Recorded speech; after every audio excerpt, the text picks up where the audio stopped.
All right, everybody, welcome back to the Purple Friday Show, episode 219. We are finally here. We are finally here. Football is finally back.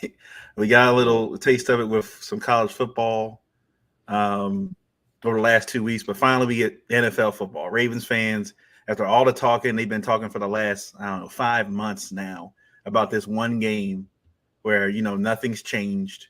It's been it's been the same. Nothing has happened that's been crazy to warrant anything. Like, can is this Lamar's revenge game? The Ravens finally get back on track. Is the old line gonna be good this season? Will Derrick Henry be the X factor for this team and make it to the playoffs? We'll see week one. We'll see week one. Yes, we We're will. finally here. So we're going to get. Are you ready? You ready now? After so many months, I know I already had four fantasy drafts in the last 48 hours. Um, Yeah. Yeah, one of my friends had one. We had one yesterday, and the clock was like a minute and 30 seconds.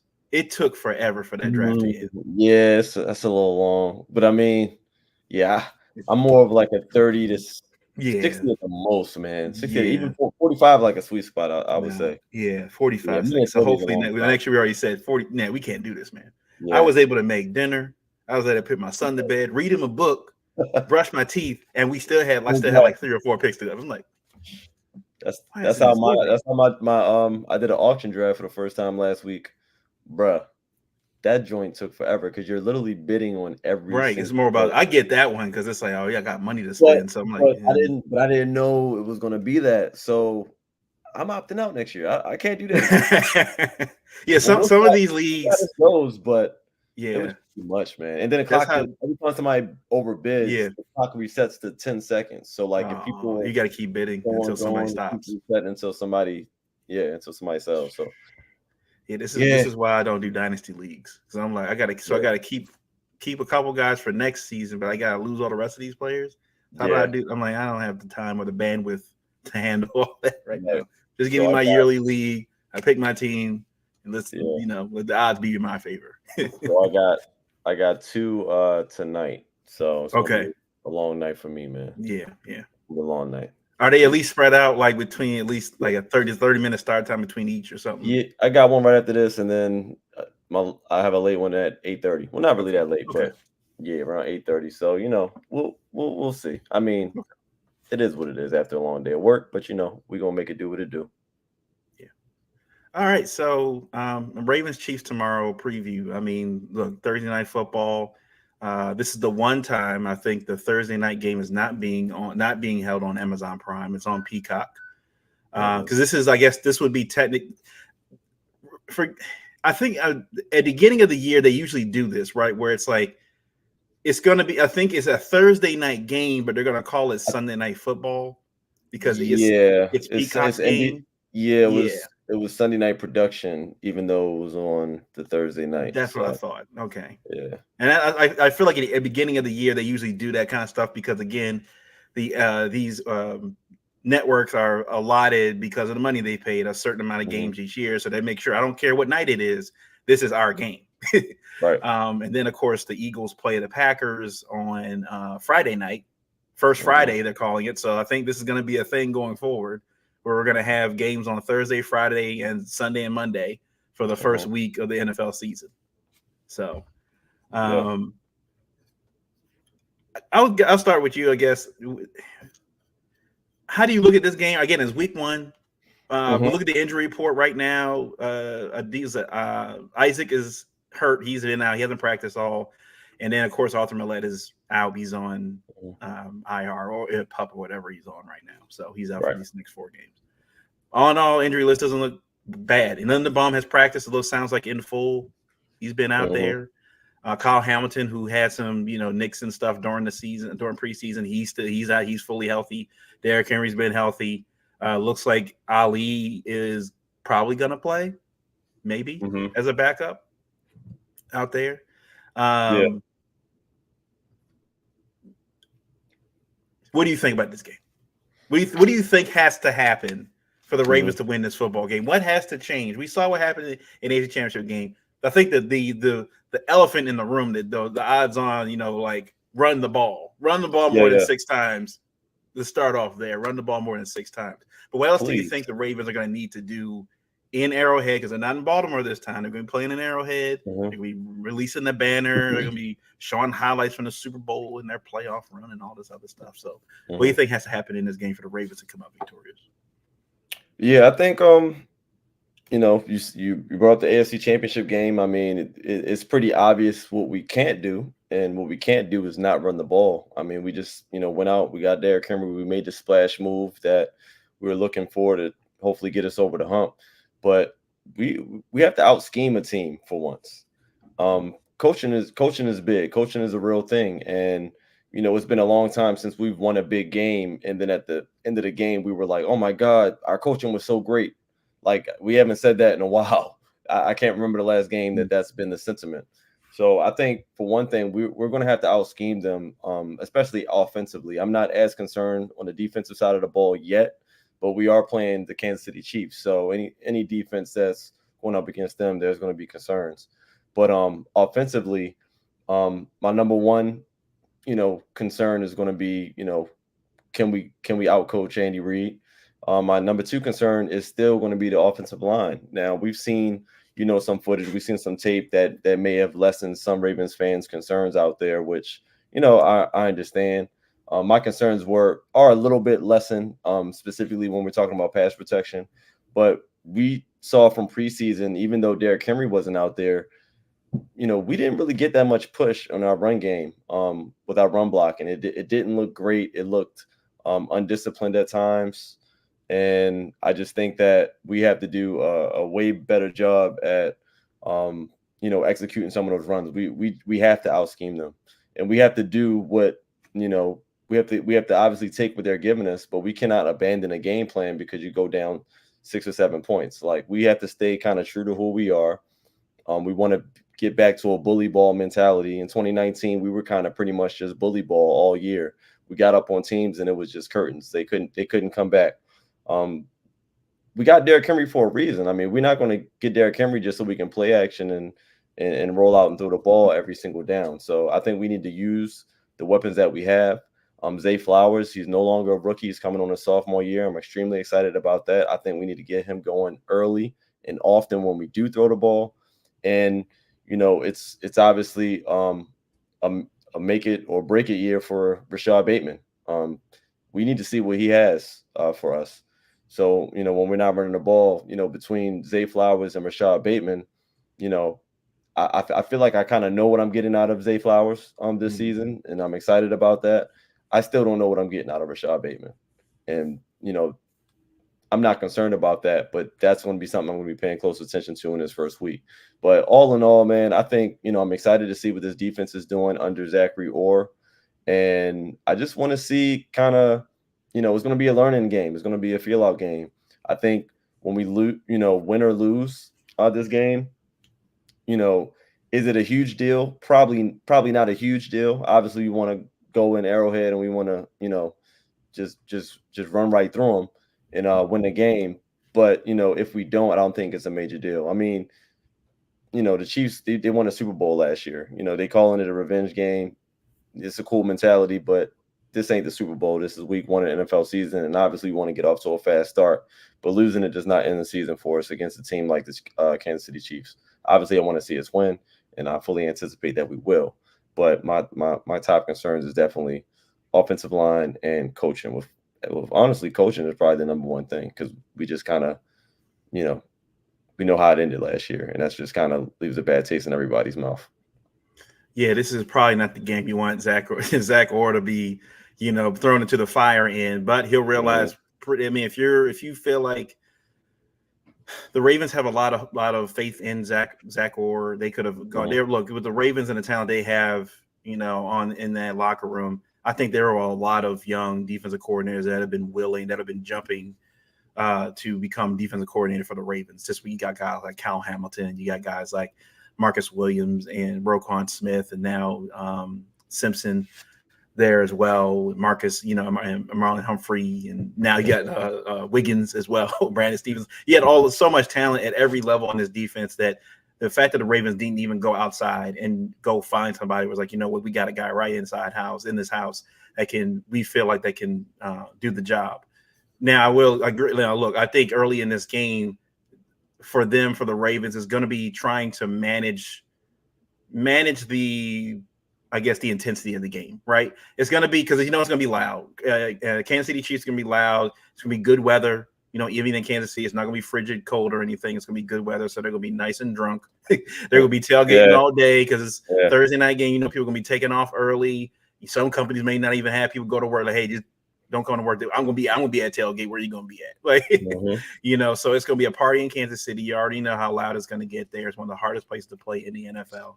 I think the thing about the Ravens, especially in their first half, is going to be just keep everything calm. Keep everything calm and collected. Don't get flustered by anything. There are going to be things that are probably happening in this game to be fluky, especially in the first half. Guy drops this pass, a bad snap or something like that. Don't get the key for the Ravens here is don't get flustered by the stuff. Keep things calm, keep things together. And I think even if they go into the second half and let's say they're down, if they say they're down by 6, 7 points or even 3 points, this game is still within reach for them to go win, right? And now if they're up, great. If they're up, I love it. If they're up, I love it. The Ravens have one of the best records in the NFL when they're leading after halftime. So they do a really good job with that. I also think for, like you said, with Bateman, we don't know what we're getting for Bateman, right? We don't know what we're going to get from look, Derrick Henry, we've talked him up a lot, but we don't know what we're going to get with him yet. Everybody's been kind of saying he's a 30-year-old running back. He's on the down part of his career, and they were looking at the yards per carry the last few years in Tennessee, and they've gone down, even though he was running behind a bad offensive line. Granted, the offensive line here isn't that much better, but I think with the element of having Lamar Jackson, you can't just stack 8 in the box. And if they're running an RPO and you pick the wrong one, it's going to be a problem. So it'll be very interesting to see how they utilize the run game, knowing that Spagnuolo and them, have played them not even a few months ago in the AFC Championship game. The offense hasn't changed that much when it comes to personnel outside of Derrick Henry, in the backfield. So they're going to kind of play them the same way. But like you said, Will Harbaugh, Will Monken kind of get out of their own way and stop trying to overcoach themselves. I think my thing that's kind of scaring me a little bit about this game is that they've had too long to think about this game. They've had too long to think about it, right? When it's week to week and you just kind of have to, all right, let's get that out of our heads. Let's just go focus on next week. And you only get 3 or 4 days, of practice to really get into the game and then worry about the game. They've had all off season. And then when they announced the schedule, they didn't announce the opponents. When they announced the opponents, they already knew they were playing Kansas City. They just didn't know when. So they've been thinking about this game for a while now. I know Lamar has, all the rest of them have. I think the big part for them is go play your game. Like, again, they were only down by most. I think they were down by 10 points in the AFC Championship game. They just got away from themselves. It wasn't so much the Chiefs beat them. The Ravens beat themselves. I feel like the Ravens beat themselves. Yeah. By not playing the play from Zay Flowers. I don't knock him for, what was it, that 15-yard penalty he got on that 50-yard catch or something. And I was like, look, I that's before I get back to my rant about this game. I would wish that the NFL be a lot more lenient in the playoffs when guys make kind of these emotional plays like that. If they didn't hit anybody or spitting on anybody, and like if they're just doing it excited about the play and stuff, and it's a really big play, let him have his moment for a little bit. Like, it's part of the game. Like, we see it in baseball, we see it in basketball all the time, stuff like that. I wish the NFL would kind of not these ticky-tack files and stuff. And if they're not, call it both ways. I mean, we saw multiple times in that game where Travis Kelce was baiting. Yeah, pretty much the whole game he was baiting our guys, and they just kept biting. Pushing, putting his helmet in guys' other helmets and stuff. And it wasn't only until the Ravens reacted that they threw a flag. So I think that's another part. I don't want to get into conspiracies about referees helping the Chiefs out, but it's clearly we saw it with the Patriots. We saw it with the Patriots, right? At the end of the day, I think maybe I'm kind of hoping that the Ravens this run is reminiscent a little bit of what they did in 2012. In 2011 they lose off of a Billy Cundiff missed field goal and a Lee Evans dropped touchdown, which we all know if that was at home that would have been called a touchdown. If that was at home, he held on the ball for at least 2 seconds before he got knocked out. He took a step. Was at home. He took a step after he caught it. Yes, I'm saying that was a possession. That should have been a touchdown. But anyway, you were hoping that they kind of have that mindset now where it's like the Ravens just kind of like, you know what? Let's reload. Let's get back to it. Even like you said, even if we lose this game, our goal is we want to see these boys again. We don't want to run from these guys. We don't want to run from them. We know it's going to have to go through Kansas City at this point. We know it's going to have to go through Kansas City. Hopefully it comes back through Baltimore. I would love that. But we know it's going to have to go through Kansas City, just like the Ravens had to go back through the Patriots at some point to get back to the Super Bowl. So, same place. So yeah, I think for them, I think for defense, they know what they got to do. For again, we saw in preseason and we saw, I think, in training camp, the defense seems a lot kind of like it was last year. They're going to be very opportunistic. They're going to be going for takeaways. I think they saw that they led the league in sacks. They led the league in takeaways. And I think they led the league in they did like it was a trifecta. It was like 3 categories they led the league in. But I think that also, you know, Madubuike's got to continue now that he's gotten paid. He's got to continue to bring that interior pressure, which I think in this game is going to be the most important. It's going to be tough because the Chiefs' interior offensive line is one of the best in football. Now, their tackles apparently aren't that good. They're considered tackle poor, where it's like they don't really have great edge rushers. But the problem is that Andy Reid and Mahomes know that. They've known that for a while. So they make sure they make plays where the ball gets out of his hands in 3 seconds. And it can be infuriating for a defense when it's like, we don't have enough time. By the time the ball is snapped, he's already the ball. By the time I'm getting past the line, the ball's out of his hands. So it's almost like, how do we generate pressure on Pat Mahomes outside of Madubuike, Odafe Owe, and Ajabo? I'm going to ask you that. Right. How do we generate pressure on Pat Mahomes to get him flustered a little bit? I mean, we have to get creative. I mean, in the AFC Championship game, I think we pretty much had Kyle Hamilton on Travis Kelce duty the whole game, but we might have to use him creatively in a blitz game. You know, we seen some success. I think when we played the Colts, you know, he looked amazing in that game. I think he had several sacks in that game just coming off of the edge. And he's just a natural playmaker anyway. So, you know, yes, he's a safety, but at the end of the day, like, you know, Kyle Hamilton has been making his bread and butter right there, you know, up on the line of scrimmage and, you know, almost at the linebacker position. So I think you just kind of have to be creative with the, you know, with the defensive schemes and with the pressures. I think the Ravens do a great job at confusing offenses. But, you know, like I said, it's Patrick Mahomes. And, you know, if we don't have kind of dominance on that line of scrimmage, then it's kind of like some of that creativity goes out the window. It's not going to be as beneficial. And, you know, when you can't get the push that you need or the disruption that you need off of the ball.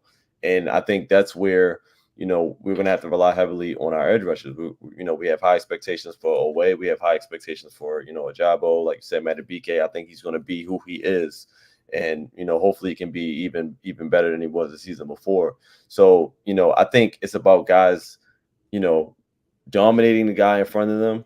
And when you do your job that way, you make everybody else's job easier. And I think last year, you know, we just had a lot of inconsistency with guys doing their job and doing what they're supposed to do at that time.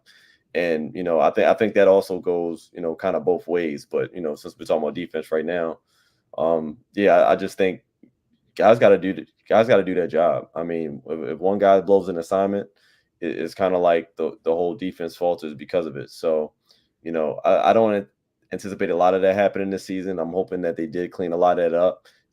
There can't be possibly any more tape that you could ever need to watch on Patrick Mahomes. It's all out there. I'm sure they've been absorbing it all off season. I'm sure they've watched that game several times up until this point. It just comes down to you have to be better than that guy in front of you. And I think, you know, the D-line is going to make the DB's job a lot easier. The DB is going to make, you know, the D-line's job a lot easier. You know, linebackers just making sure they're making correct reads. And, you know, with our old D coordinator, you know, he's really, really good, like I said, at just mixing pressures and confusing people. I think almost every snap, you don't know who's going to be blitzing or if anybody's going to be blitzing. Like, I think we need to still keep that mind frame and just confusing guys at the snap, because I think a lot of our success did come from QBs snapping the ball, looking up and having no idea what's going on because they thought this guy was going to blitz and he's actually dropping in coverage and so forth. So I think we need to keep that, but you know, guys just got to do their job. You got to beat the guy in front of you. It just is what it is. Guys got to be better. And Yeah. we're another year removed from, the letdown that we had in the AFC Championship. But like I said, we did take a step forward last year, even though it ended kind of in heartbreak. But it's some things that you can take from it. It's some things we got to get better at. But all in all, it's about matchups, and I think we do match up well against the Chiefs, and just hopefully, across that, the defensive line, we can get a lot more pressure than we have in recent past. Yeah, so you bringing up matchups too. One thing I think that with the Chiefs, the way their receiver situation is set up is Kelsey is their one. Like everybody can you look at other teams, AJ Brown's the one, Claire. Look at Devontae Adams and the Raiders, he's the one there. But with the Chiefs, it's Kelsey. That leaves all the rest of the wide receivers to kind of be just floating in and out of that defense, out of that offense. And I really think that Andy Reid is going to be throwing a lot of different combinations of receiver sets. He's going to have Juju out there some plays, Rashee Rice out there some plays, Xavier Worthy out there, a combination of all those guys, and Pacheco too, lining him up in the slot sometimes. It's going to be interesting to see how Zach Orr manages that when guys are lining up over here, lining up there, different positions all across the defense. Across the offense, where does Wiggins move with this guy? Does Brandon Stevens move with this guy? Who does he stick with? That kind of thing. So I think that's going to be interesting to see how they keep that lined up, because they're going to be I think the Chiefs are going to definitely spread it out. They're going to spread this out because Clyde Edwards-Helaire, I don't know if you guys have heard. Apparently, he's dealing with some PTSD thing going on. He's been on the NFI list. But apparently he's dealing with I'm not sure what it's related to, but apparently he's doing some serious mental struggles or PTSD, something going on. So he's not able to play. So Pacheco is going to be kind of their lead back at this point going into the game. But again, that defense I think is going to definitely have a time on their hands, trying to cover all those guys. Now, like you said, Kyle Hamilton, one drive in that AFC Championship game was a wrecking crew, but by himself. Kyle Hamilton shut down that defense by him. So again, I think, like you said, I think there's enough special players on this defense where if they need to go make a play, they go make that play. I think that's going to be the key in this game. Is they're not going to just beat them playing like we're going to play pat. We're just going to be safe. They're going to have to take some chances, I think, on defense. If there's something available, they're going to have to take some chances to try to win this football game. Travis, what do you think? We kind of gave our keys to what do you think the Ravens need to do to win this football game? What do you think the Ravens need to do to beat the Chiefs on Thursday night? Yeah, man, I think number one, it just starts with the offense. We got to be able to sustain drives. I think the one of the issues last year was we had a lot of quick drives, a lot of 3-and-outs. We didn't have our typical 7-8 minute drives, putting points on the board through touchdowns. And last year against the Chiefs, AFC Championship game, we lost our identity. So I think being able to sustain long drives through balance, running the ball, throwing the ball, keeping Lamar clean, I think those are going to be the biggest things. I think early we see a heavy dosage of Lamar and Derrick Henry. Heavy doses just to kind of set the tone for the season, set the tone for the game. And the hope is that the offensive line is able to get some movement, specifically with Falafel. Falele. But I think that's going to have to be the big key offensively. I think Mark Andrews is there, likely is there. They're going to make plays. I think Zay has the opportunity to take the top off the defense. And we're going to want to do that too as a part of our balanced approach. We want to be able to be aggressive. When we get those deep shots, we have to connect. We can't keep missing those deep shots. So that's going to be huge for us. Defensively, I think you were saying it when I jumped on. We got to make plays. We got to make aggressive plays. We have to.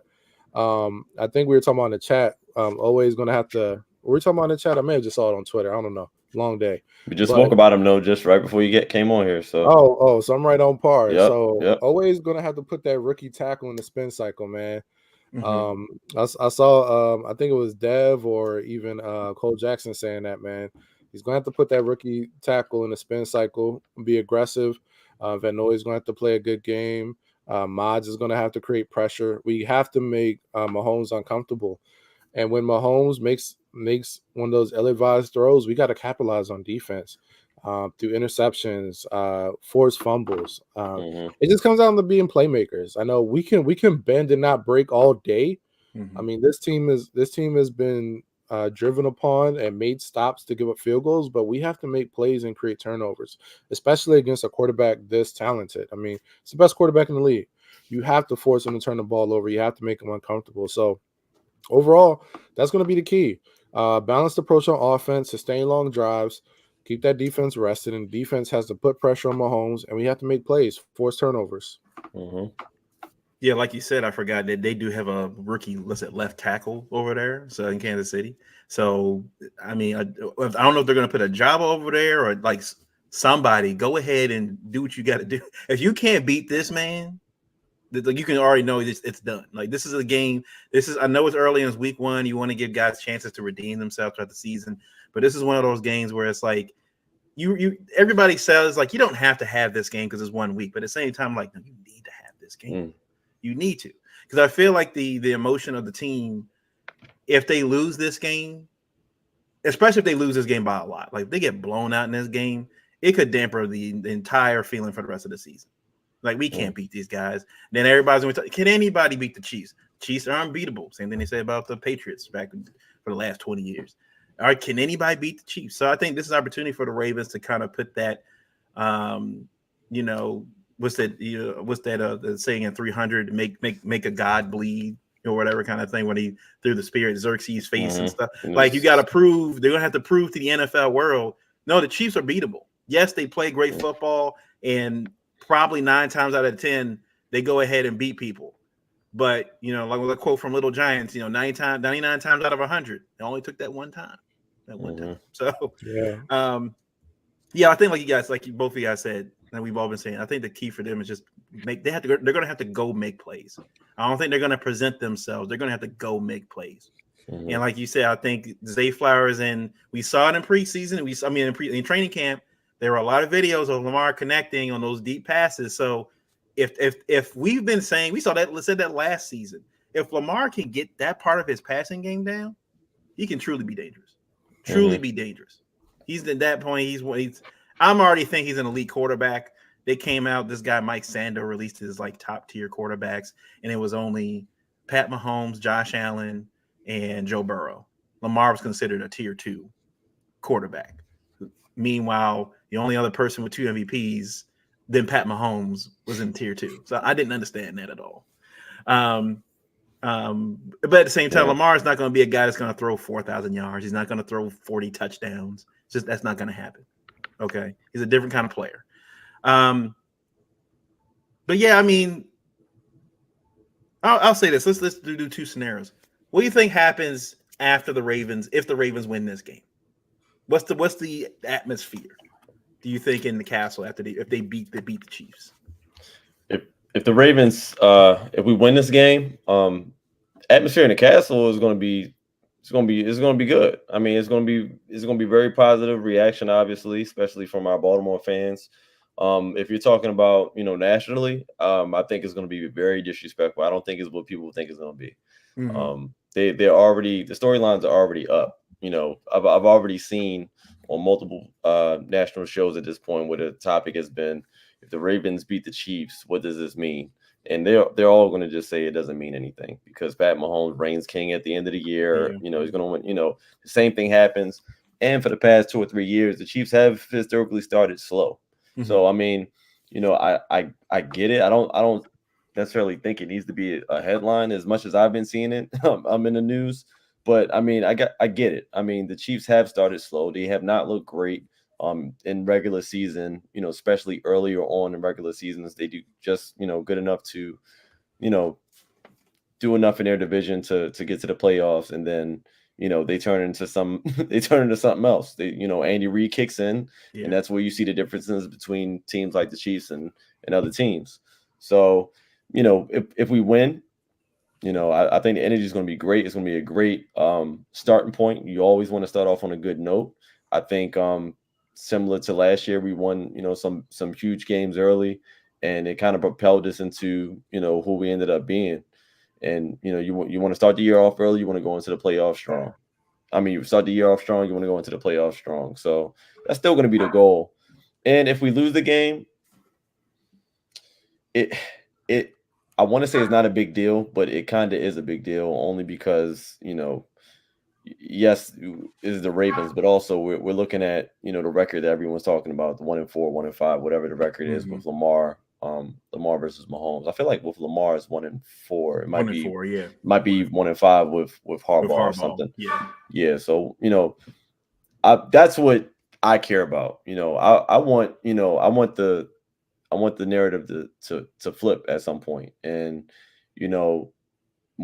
obviously he's 1-5, but it's, people got to remember Lamar's not going against Patrick Mahomes on the other side of the field. He's going against that defense. And, one of the biggest things that, what has been like kind of an Achilles heel, not to Lamar, but to this offense is having a plan. And Corey put in the comments something about Kurt Warner's breakdown. He did a late afternoon breakdown of Lamar and everything today. And I did get some of that. And a huge point that he brought up was the way, going into a football game, having a plan to handle pressure, because, you can go back to multiple years where teams have brought heat and our offensive line has not known how to handle it, or our protection scheme or whatever the case may be has not known how to handle it. And, in the AFC Championship game, there were several plays where we saw Justice Hill, he just wasn't there to, like, he was just a waste of a player on the field at time when it comes to pass protection. We love Justice Hill and what he provides offensively, but when teams are bringing the heat and when they're blitzing, how will we handle the pressure? And I think a lot of problems with Ravens offense, over the recent years is we haven't had a plan for that pressure. And we've had a whole offseason now at this point to try to figure out a plan to handle pressure, because we know the pressure is going to come. No team is going to sit back, and just let Lamar just have, just free pickings at wherever he wants to go with the football. They're going to bring pressure. So I think we need to have a plan for that. But not to get off topic, like I said, if we lose, I would hate it for Lamar, but we still have time for redemption down the road, because obviously we know a week 1 game is less significant than a playoff game or whatever the case may be. And, 9 times out of 10, we're probably going to see him again at some point.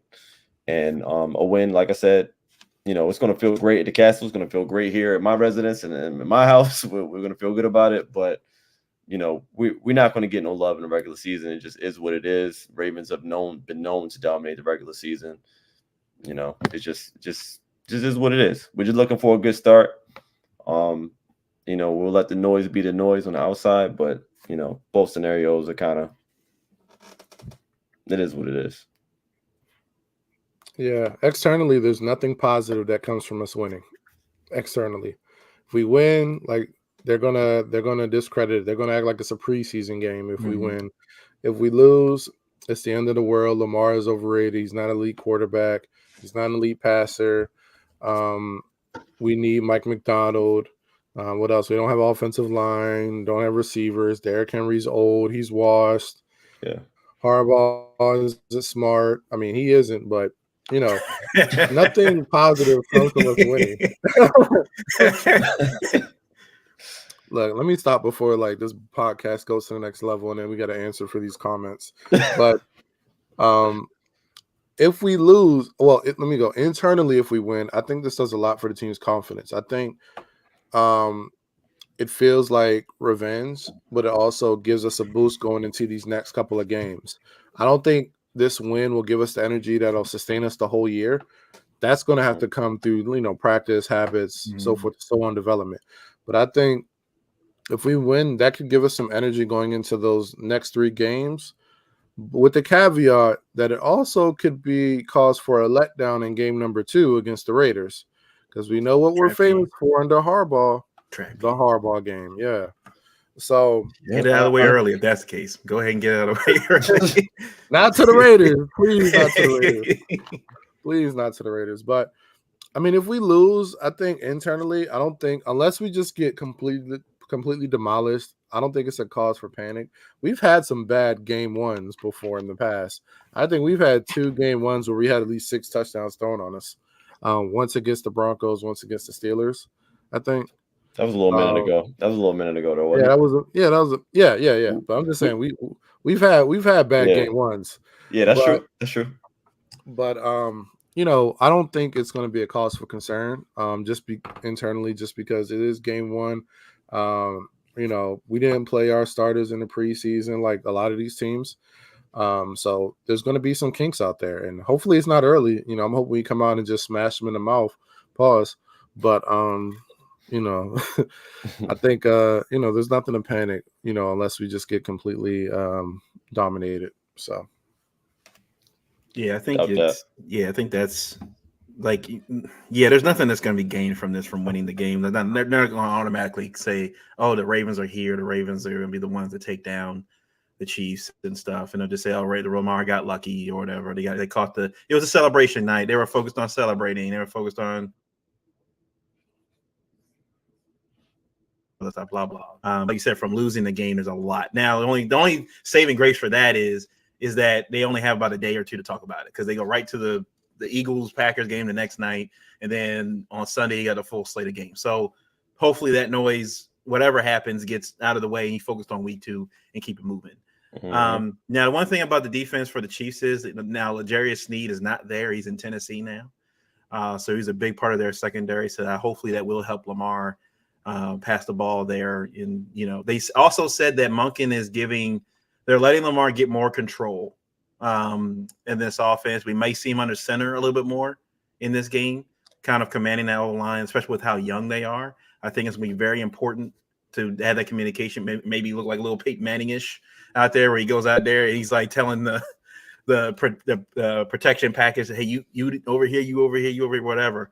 That'd be a nice little, I think, wrinkle to see from Lamar. But all right, all in all, what do you guys think? They said that last year too. They did say that. That was kind of the same narrative. Yeah, another thing too is we'll get another game with Andrews and Likely. Yeah.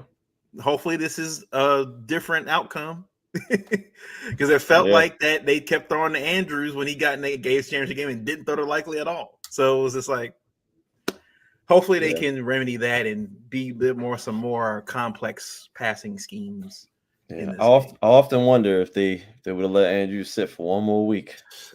We talked about that before that game started. We did our preview, and all of us were like, I don't know. Let them sit 1 week and wait till you get to the Super Bowl. Then you get 2 weeks, and then you can go ahead and play them. Then I don't know about this game. I don't know if you want to ruin what they were on a roll. They were on a roll, and it felt like it got messed up. It just felt like it did. But all right, what do you guys? Before we go to the next topic, what are your guys? What's your predictions for this game? Oh, we're doing predictions early, huh? Mm-hmm. All right. Well, it's week 1. We don't know. We know what we know. It's going to be a learning game. Like I said, we're going to learn a lot about each of these players on Thursday. But you know, I do think we do have an advantage in this game, outside of it being an away game at Arrowhead, very tough place to play, obviously very loud. But you know, like I said, I think I said it last show, I do think that our team has gotten better this season. And you also brought up they have that rookie tackle plan. It's a perfect opportunity to exploit that. And it only takes a couple of big plays for things to go downhill if you execute correctly, you know, for their offense. And I think our defense is going to outshine in this game. And I'm gonna give Mahomes. I'm still gonna give Mahomes about 17 points, but I think we're gonna put up like 24. So I'm gonna go 24-17. I think the Ravens are gonna go in Arrowhead. We're gonna beat them. Like I said, it may be closer. It may be a 20-17 game, but I think my prediction is gonna be 24-17. I think we get off to a fast start. I think our offense clicks. I think, you know, a full off season with, you know, a healthy Andrews, a healthy Likely. You know, Bateman has a lot to prove in this game. You know, I think we all know what we expect and what we're going to get from Zay Flowers, but Bateman has been the question mark then. He's the question mark. He's going to be the question mark on Thursday. I think he's going to show up, man. I think he's going to show up and surprise us. And every time we get near that goal line, within 10 yards, I think it's going to be Derrick Henry time. And, we brought him here for a reason. We have, a solidified number one running back, and we haven't had that in a while. I mean, he's the guy. He's going to be our number one back. I mean, it shouldn't be too much committee backfield, but he is not, he's not the youngest guy in the world. But I think, I think he's going to be. I think he's going to cash in on what we brought him here for. So I think he's going to get a couple rushing touchdowns. And I think Lamar might probably run for a touchdown as well. But yeah, I'll say 24-17. I think defense dominates the game, and our offense, I think they click. Then they click in this game. Yeah, I think it's going to be a tight game. I think you're going to see a heavy dose of run early. I think we're going to have to set the tone that way, and I think that's what's going to happen. I think it's going to be a back and forth battle. I don't think one team is going to dominate the other. I think we're going to see plays on both sides of the ball. But I think it's going to come down to the end of the game, and I think we're going to see Lamar take them on that 4-minute drive all the way into Chiefs territory. And then the good old faithful is going to come out there with a few seconds left and kick that field goal for a victory, 23-20. I think the Ravens are going to win. We're going to see a lot of plays from the defense. I think Owe is going to show up.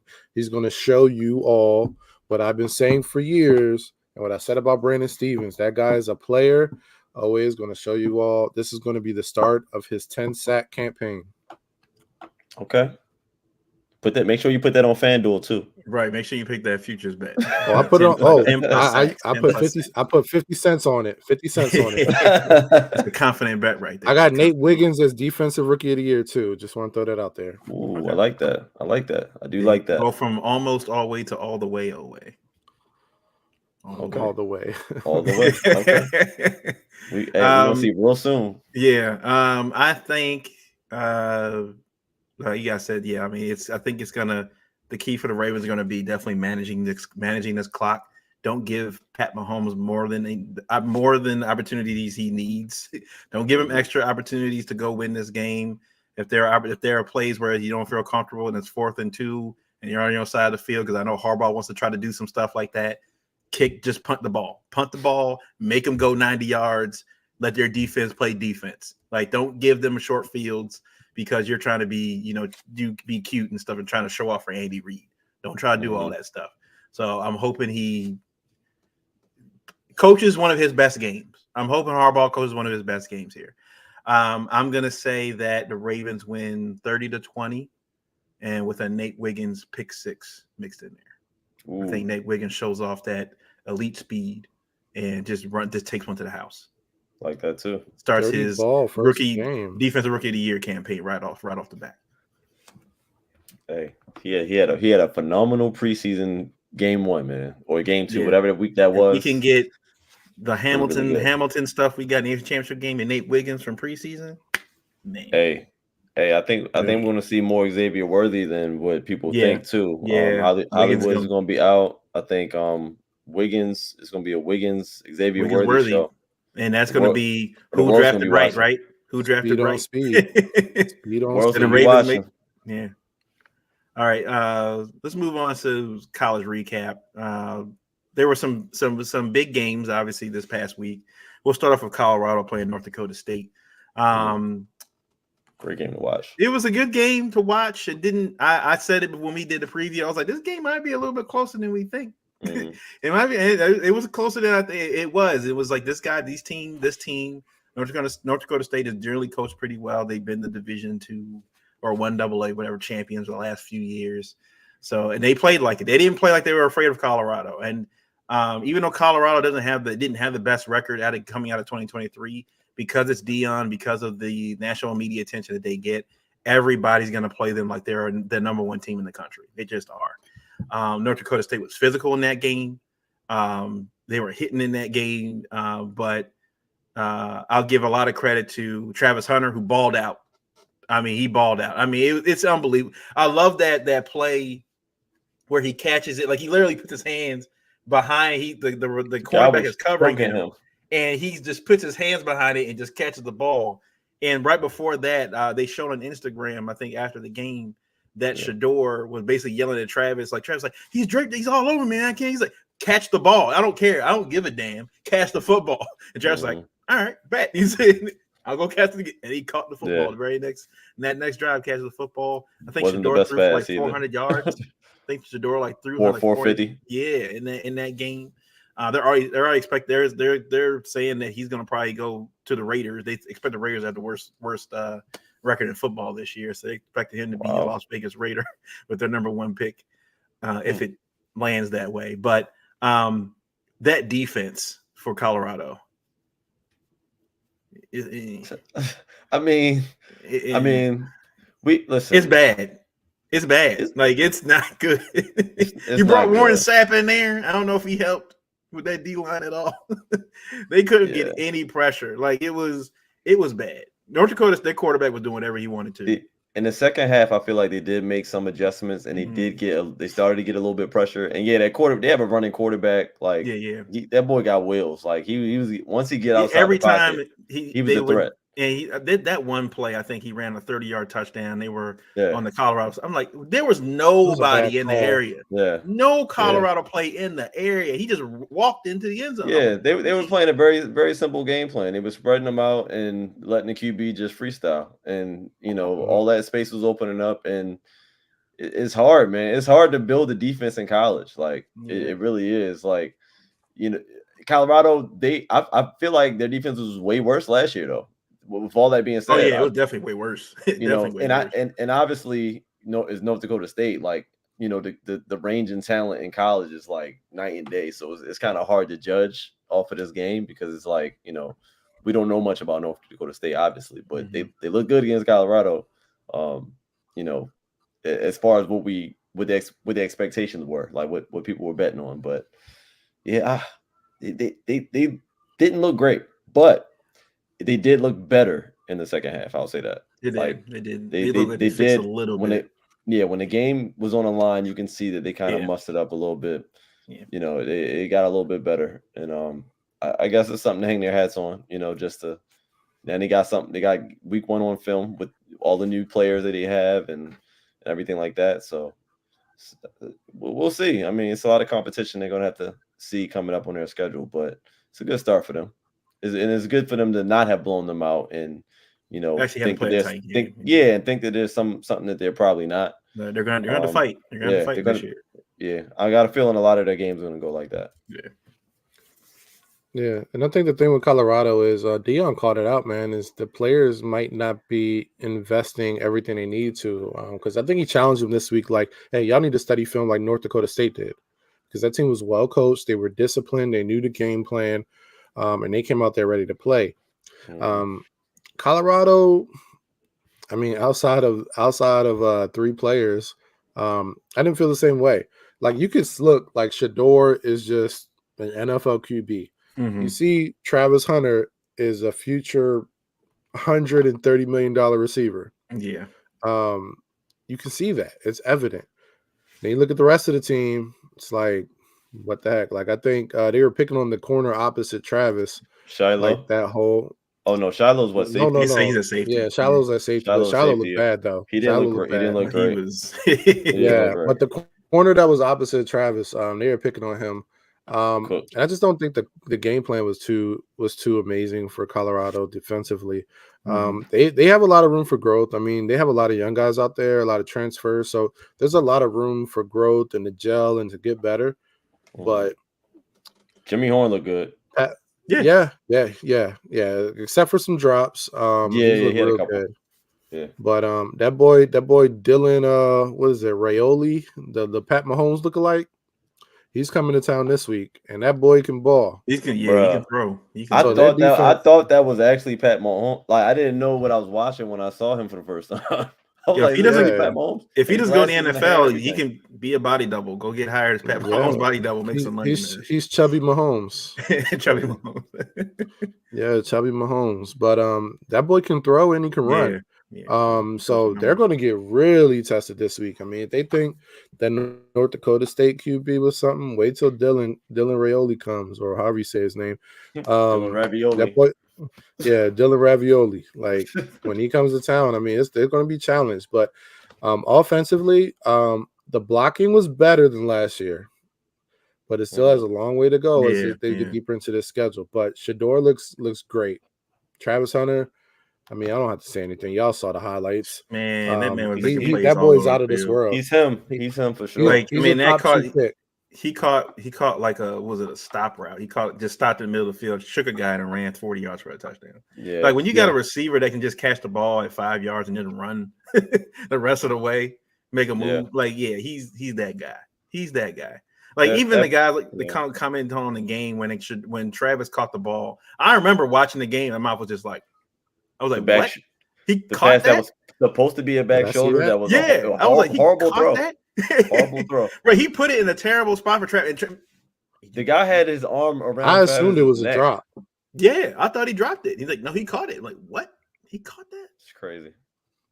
So I mean, yeah, it's gonna be tough for Colorado. And look, they had T.O. there. Terrell Owens was on the sideline, so that was nice for Travis. I think having that kind of game with the Hall of Famer there, that was probably nice. Yeah. Now speaking of even though Colorado got their win, we'll touch on Florida State real quick. Boston College. So you lose week 0. They lose week 0, the Dublin, Ireland game. It's Georgia Tech, 3-point, field goal to beat the wins. It's like, it happened. ACC rival, it happens. That game against Boston College had to be some of the worst football I've seen from it's supposed to be a top 10 school. Now, people forget, if you guys don't remember, Florida State went undefeated last year. And their quarterback, Jordan Travis, got hurt. Was he tore his ACL or something like that? Like a couple weeks before they got to the end of the season, and they didn't let him into the playoff because they didn't have their star quarterback. So he decided to leave them out of the playoff. And there was the whole, hoopla about not letting Florida State in, and they were undefeated and they beat all these top teams, but they were like, you don't have your star quarterback. We feel like it wouldn't be a good game. Well, they were right, because DJ Ugale, whatever his name is, the fact that this man's been bouncing around, he's trying to be like the Bo Nix. He's trying to be like Bo Nix right now, just bouncing around college football. He was atrocious. Yeah, he was bad. There was that one pass, I think it was a corner route in the back of the corner of the end zone. Guy was wide open. Throw it to a fan. That man throws it 10 yards past the pylon in the corner. Nobody over there. Nobody over there. Nobody. Now, look, he did. His tight end dropped like 3 or 4 balls by him. Like, he dropped 3 or 4 of them. In a row. The offense just looked atrocious. They looked bad. They looked atrocious out there. The Florida State fans were calling for the backup at the end of the second quarter. I'm kind of surprised that Mike Norvell, the head coach, didn't pull him. We probably had nobody else to go to. It wasn't necessarily like a huge blowout at first. Like, there was still a winnable football game for Florida State at one point, but he just kept them in there. And now Mike Norvell, who's lost Georgia Tech, now has lost to Boston College, 2 unranked teams. They're now out of the top 25, possibly have now killed any chance of them making the playoff now at this point. Done. Regardless of what happens the rest of the season, they killed their chance of making a playoff. And he apparently turned down the Alabama job. Apparently, Alabama job was supposed to be his, and he turned it down. That's tough. Regrets that. And this is where you're at. You might lose your job at Florida State. Yeah. And I think they got Memphis this week. Listen, they may not win that game. Listen, it's a lot of pressure on that QB right now, and yeah, he looked bad, but that defense looked bad too. Yeah, they made Boston College look amazing. Yeah. That QB for Boston College, they made him look like he was a Heisman candidate. Yeah, I was like, this guy, like he was doing whatever he wanted on the field. He was running all over the place. He's not a big guy. Like he was just fast. It was like almost like a Kyler Murray in college or something like that. He was just running all over him. And yeah, that defense just didn't look good. I mean, Florida State was almost unrecognizable, to be honest. I mean, I didn't know who I was watching. In Boston College, they have similar colors, so I'm like, they look like Florida State, and this team was like, well, it's Freaky Friday. Yeah, like it wasn't good. And the production, man, they kept that camera in that coach's face the whole game. Yeah, you saw his. Oh my God. I've never seen a coach on TV so much. They literally panned to him after every bad play. And the whole game was all bad plays. He had that hardball look in his face. I was like, yeah. And then you know, they even made it seem like, okay, they're getting it together now, they're gonna come back. And no, Boston College just kept going at him, and Florida State had no answers for him. So yeah, that was an interesting game to watch. I was like, wow, they don't even have Zay Flowers anymore, and they're doing this to him. Yeah, man. See what the NIL gets you. You get DJ ukulele, and the crazy thing, Corey's talking about how he was in the same class coming in with CJ Stroud. He was ranked higher than I CJ. think DJ was the number one QB because, like, you know, what's his name? Dabo Swinney was flying him on private jets. I think it was Bryce Young, him, and then CJ Stroud. And then CJ Stroud was third. Okay. Yeah.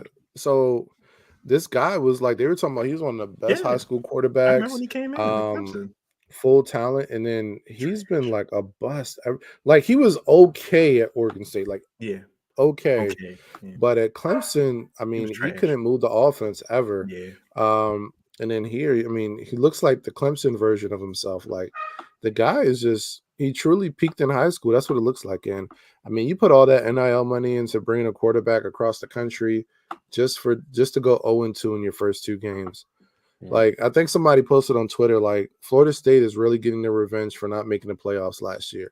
You know, they're showing everybody that they're just going to lose every game since they didn't make the playoffs last year.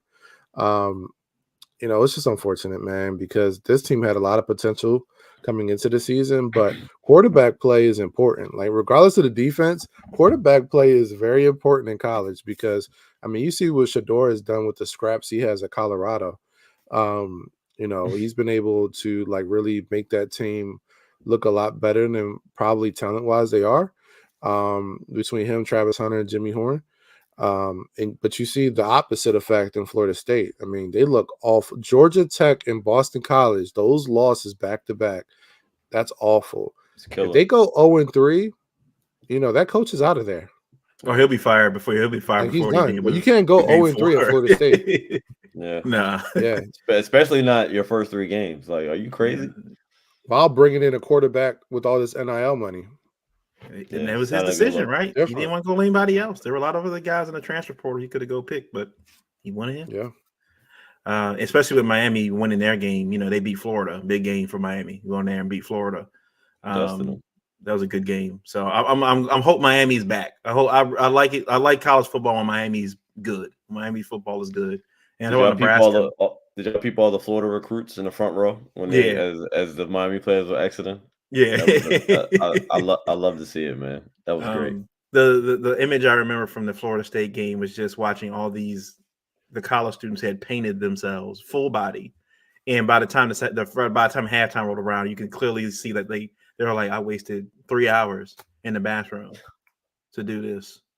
To get on national television, and now the cameras are like, and like I said, I don't know who did the camera work for this game, but they were being petty. They were being super. We gonna get show the disgust that is happening right now in this stadium right now. We want to show the disgust that is happening. So, but yeah, and also LSU losing as well, and Brian Kelly not taking apparently the blame. He wanted the job in LSU, tried to make it seem like, oh yeah, I'm a true Louisiana guy. He's not a Louisiana guy. He wanted to make like he was part of the crew and stuff. He's not. Again, he may be a guy that may not last there that long. LSU doesn't. Hey, look now, you lost week 1. You don't lose week 2. You lose week 2, you're out of here. We could see a huge coaching carousel coming up in college football probably end of the season. Yeah. USC look good, man. USC they look really, really good. I mean, they played that, and that game was in LSU, wasn't it?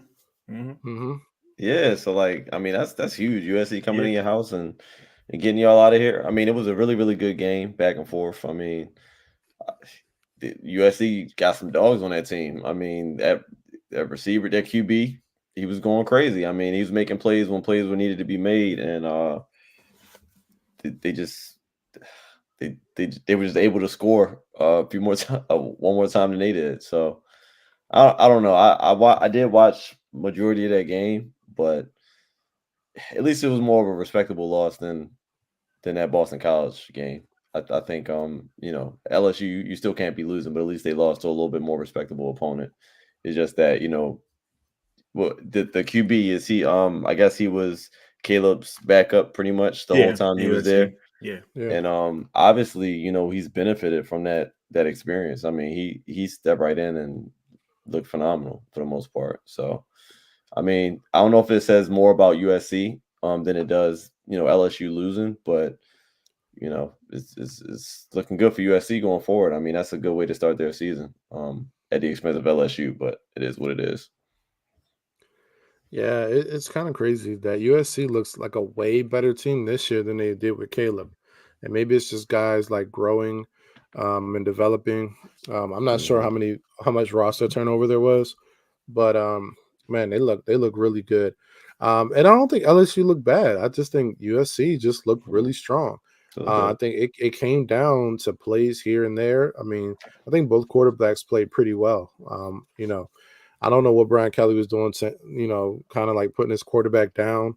Because I think his quarterback played well for the most part, especially for a game one of the season, first time starting. I mean, it was pretty solid.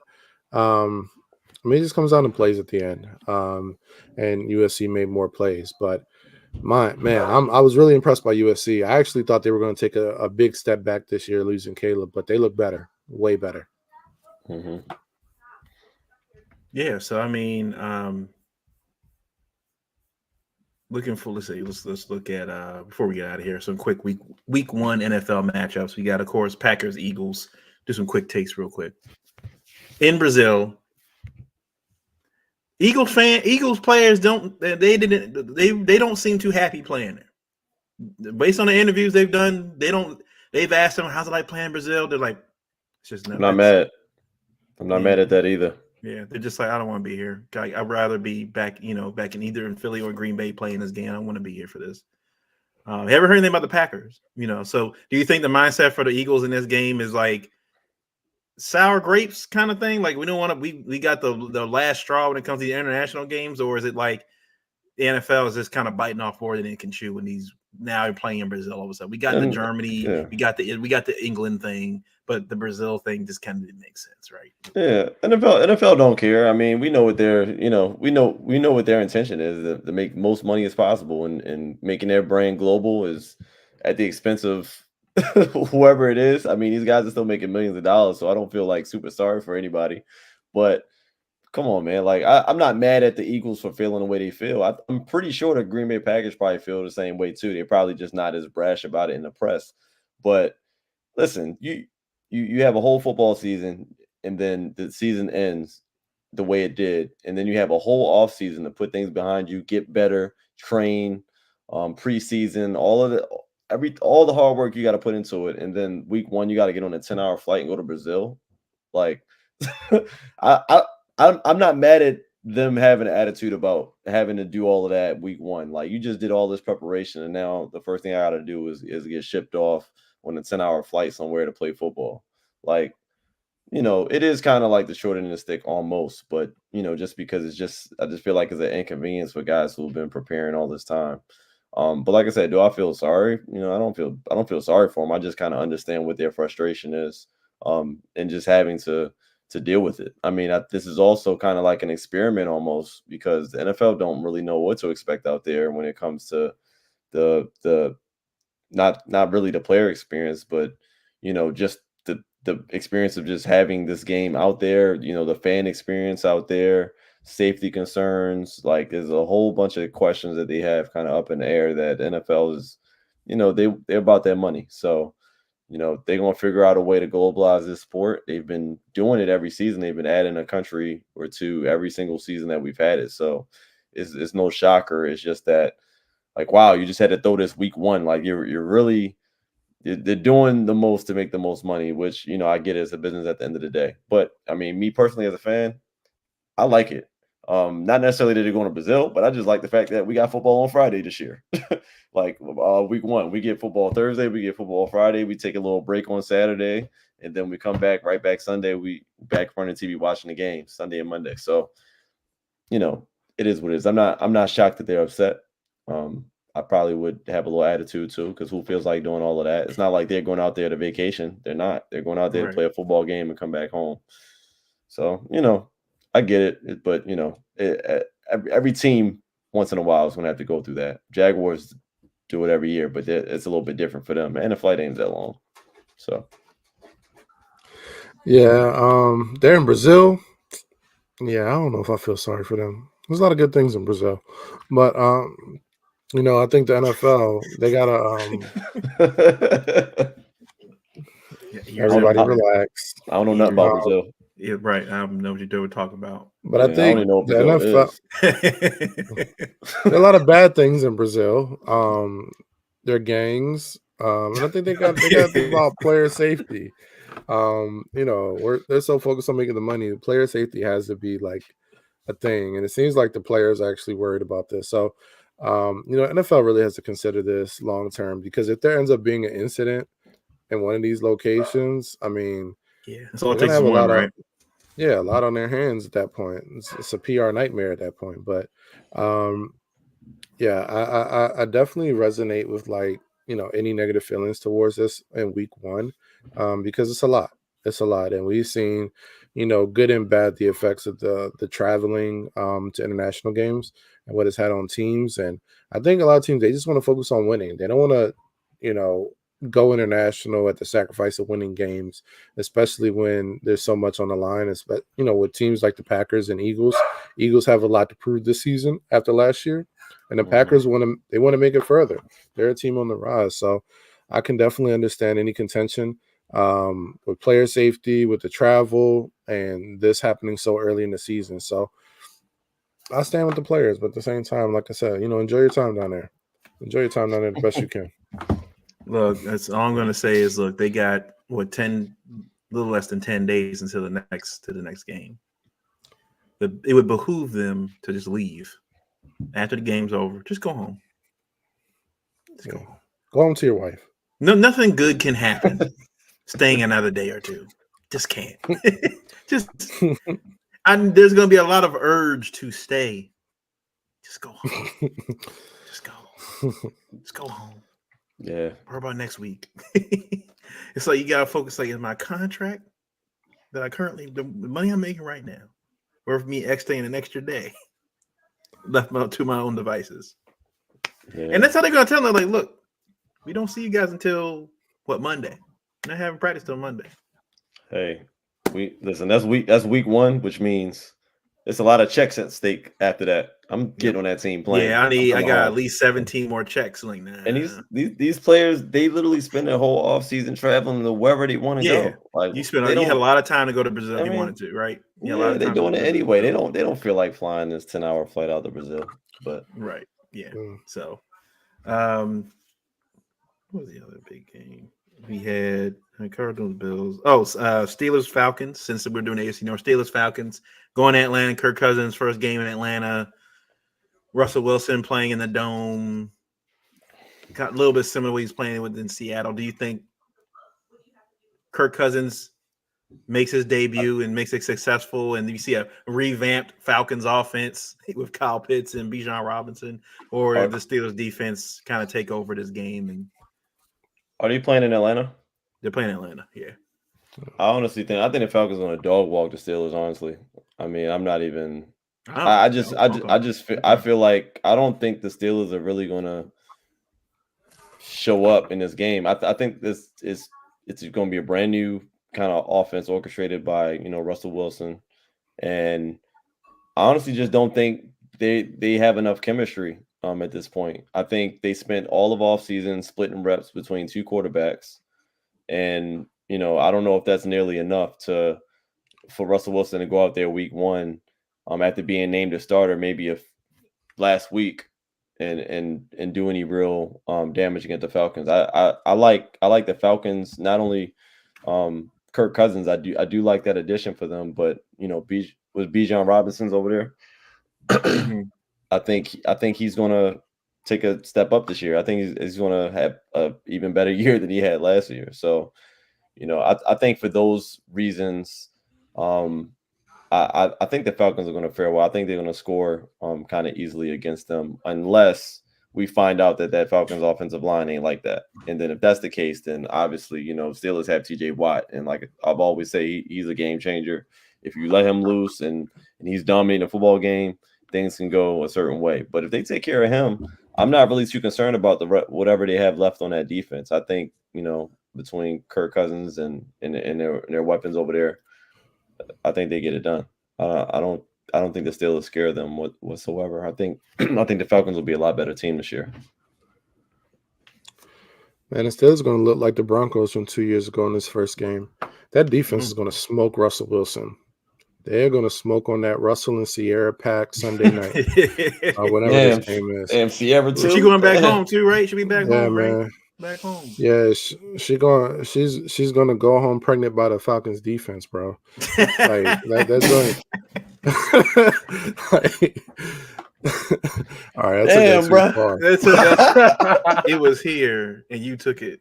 Damn, bro. You took it out there. Look, he made her live in Pittsburgh, dog. Like you made your wife live in Pittsburgh. Come on, he could have gone to Atlanta. That's probably where she wanted to go. It ain't gonna be happy in that household. It ain't gonna be happy, man. She gonna go back and see. I told you this is where I wanted to be. Moving right back home. I told you this is where I wanted to be. Go ahead. Look. When we started this topic, I totally forgot Matt Judon is on the Falcons now. They're going to really smoke Russell Wilson. Like between that secondary looks good, that pass rush. I mean, when you got Grady Jarrett, Troy Anderson, and Matt Judon, like pushing pressure, like I think that's gonna be real rough for the Steelers. And I don't think they have the weapons. I mean, they don't have the receiver, so who's going to carry Russell Wilson? Najee Harris? When Najee Harris proved to be a lead back? Yeah, he's not an elite back. So, it's gonna. I think it may be bad. This may be the Falcons' breakout game. I know it's first game of the season, but just like showing everybody like we're here.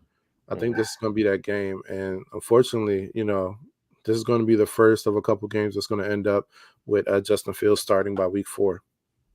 Yeah. You got Russell, George Pickens, and Freiermuth.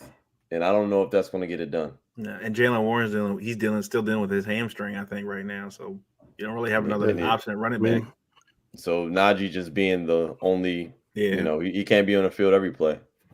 So and I put on my ticket the Steelers winning this game. I put on my ticket. We'll see. All right, well, I mean, they can still pull. Look, I don't trust Kirk Cousins. That's my still any given Sunday. I don't. Still, is it? What time's the game? 1:00. It's 1:00. So Kirk Cousins could go off. Kirk Cousins could go off in that game. We good. Mark my word. Change my ticket. Hey, Drake London might show us something too. Look, I think what I'm hoping is we get to see something from Robinson, Pitts, and Drake London. Kyle Pitts. We've been talking about these guys for the last 3 years. Let's see it. Let's see it. Week 5, Justin Fields will be the starting quarterback for the Pittsburgh Steelers. Mark my words. Put a stamp on that. Week 5 against the Cowboys. Put that tag on it. All right. Last game we'll talk about Cowboys at Cleveland. Browns at home. CeeDee Lamb got his money, but we already know what the Cowboy situation is. It's not great. Micah Parsons still doing his podcast. He put out his division winners like last night or whatever. I think he's more invested in that right now than he is about playing at this point. Because the knock on the Cowboys at this point is, well, we know Micah can play well in the regular season, doesn't show up in the playoffs. Dak will throw for his yards, but he'll also throw interceptions. Michael Gallup is no longer there. I don't really know who outside of Brandon Cooks, I guess, and they're going to be throwing to CeeDee Lamb, but then you don't really have a running back. You got a Zeke Elliott running back there there's so many memes out about him now over the last couple of years that it's just like the Browns. Look, now the Browns don't have Nick Chubb. They don't have Nick Chubb. You still got Amari Cooper. You still got Njoku. Their defense is probably one of the best defenses in the NFL, and Myles Garrett. And I think that's going – they're playing in Cleveland on top of that. I think that's going to provide some problems. I think I actually had Cleveland winning this game. I don't think it's going to be close. I think this is the Cowboys with Jerry saying I'm going all in. Definitely didn't prove that he was going all in this year, and I think it's like it in the back of my mind. It feels like that Jerry Jones just wants to prove a point. Right? I feel like he wants to prove a point that Dak Prescott isn't that good, that Michael Parsons isn't that good, because he's tired of these players complaining about their money, so to speak. And he's like, well, you got to produce on the field. So Jerry Jones feels like, well, I'm the owner and the GM, so I'm just going to force my hand, even though I'm 80-something years old. And like he did with Jimmy Johnson, whether it was right or wrong, whether he did with Jimmy Johnson, I don't think he likes the fact that other people are taking credit for their success. And I feel like he wants to be like, I made these guys, and so they want all this money and they want all this, whatever. Fine, go out there and go play. I'm not giving y'all anything because he didn't give him anything. Dak has a lot less to work with than he did last year. A lot less to work with. You don't bring back Stephen Gilmore, who had a really good year last year. You don't bring him back. Deron Bland, who had led the league in interceptions, was that last year? He's out for the year. Yeah. He's out for the year. So I mean,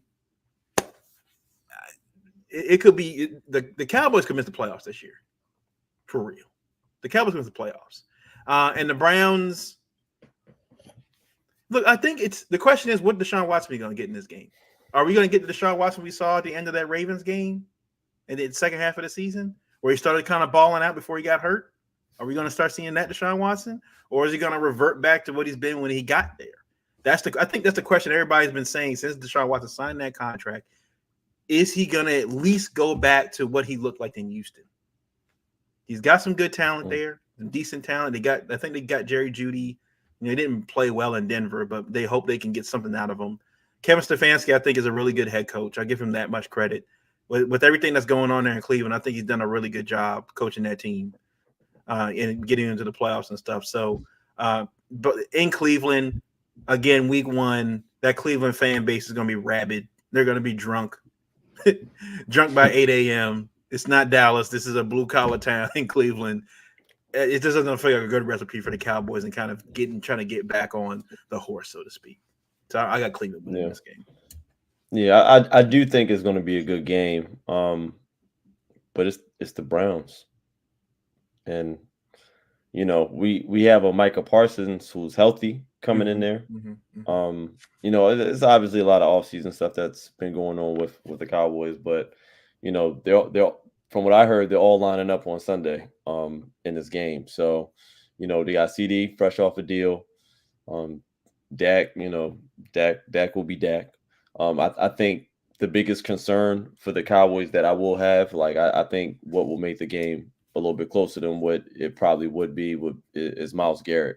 I mean, he's still a monster, on the edge. And if they can't contain him, things could get ugly for the Cowboys. And, I don't think my pick will be accurate. But I still think Micah Parsons at 100% first game of the year, I think he's going to go crazy.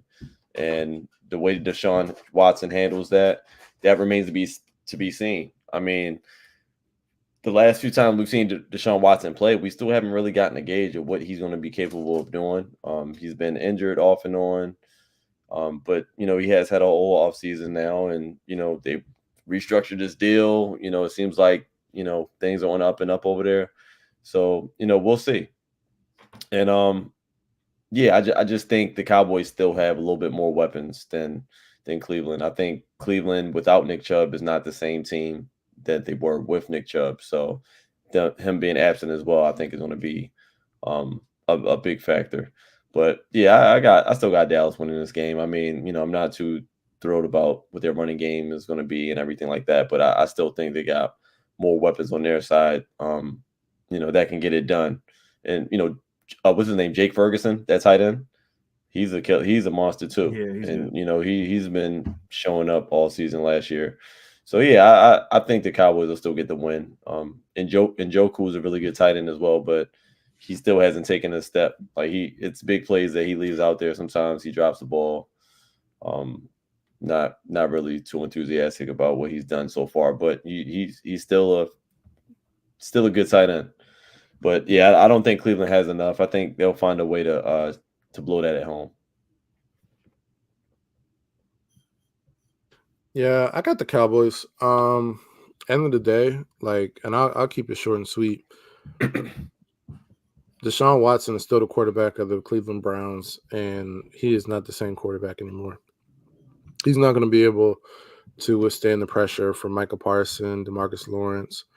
I see him throwing multiple picks in this game. They need Nick Chubb. And to add even more insult to injury, both starting tackles for the Browns are questionable for the game. So, I mean, they could end up playing or they can end up being out. And if they're out, then Good night. Deshaun Watson going to be on that massage table, because he's going to be hurt. All right, I'm done with this. But You had like three of them on this show already. Yeah, let me relax. Yeah, he's on fire. I just think like at the end of the day, it's going to come down to the Cowboys defense. They're going to be able to apply pressure on the Browns, and I don't think they can withstand it. I don't think they don't have the weapons. And to be honest, I don't know if you're going to get a motivated Amari Cooper after him being in trade discussions all offseason. So, I mean, I got the Cowboys in this one. Good point. No, yeah, what you guys bring up is a good. I would be fun to see Michael Parsons and Myles Garrett on the same, just who's going to dominate the most in this game. I think that's going to be very fun to watch. But at the end of the day, before we get out of here, football is back. That's all I'm happy about. That's all I'm happy about. Shout out Chris Hansen. NFL Red Zone. Can't wait. Back. It's back. The real MVP. Thursday, Friday. Stream East. We see y'all. At least this week. At least this week. We got Thursday, Friday, Saturday. Well, not pro football on Saturday, but we have football from Thursday through Monday. Thursday through Monday. Shout out to our wives. Thursday through Monday. Yeah, shout out to the wives for holding it down this week. This weekend. Yeah. I'm pretty sure our wives aren't happy that this started back up. They were looking at it's that time of year again, isn't it? We back on here doing this. Yep. We buy every week. Every week. But thank you guys for watching. Hopefully the Ravens, pull this one out. And pause. Hopefully the Ravens win this. Hold on, what just happened? I think I missed it. I hope the Ravens win this game against the Chiefs and just kind of get up back on the right track going for the rest of this season. But after all that, we'll catch you guys. Bye, y'all. Bye. Goodbye.